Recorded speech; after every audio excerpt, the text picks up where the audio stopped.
I stopped listening to secular music and watching secular shows for 30 days, and this is what I learned. I went 30 days without listening to any type of secular music and watching any type of secular shows. Yeah, a lot of the times the sins that we are struggling with, we are literally feeding those temptations with the things that we watch and the things that we listen to. It's literally like someone who's trying to be sober always at an event that has alcohol. It don't work. Okay? It does not work.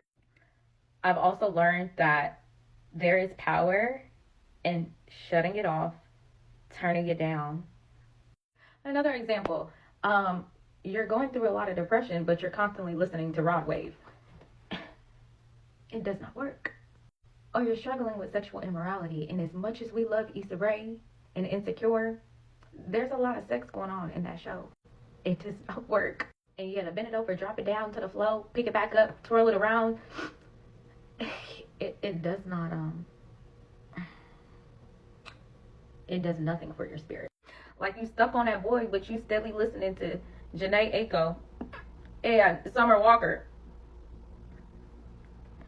It don't work. What you let fester in your spirit, what you take into your ears and your eyes will literally get in your spirit.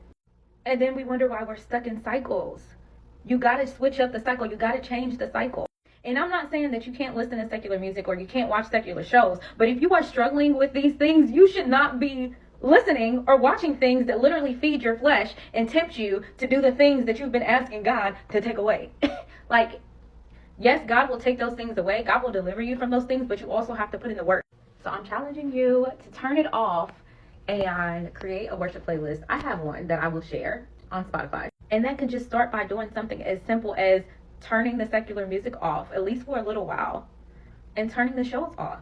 A lot of times we overcomplicate deliverance and we overcomplicate being free from something that had us bound and in bondage.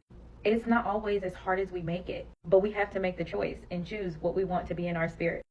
And another thing, I unfollowed the Shade Room on Instagram, and I've never felt more at peace.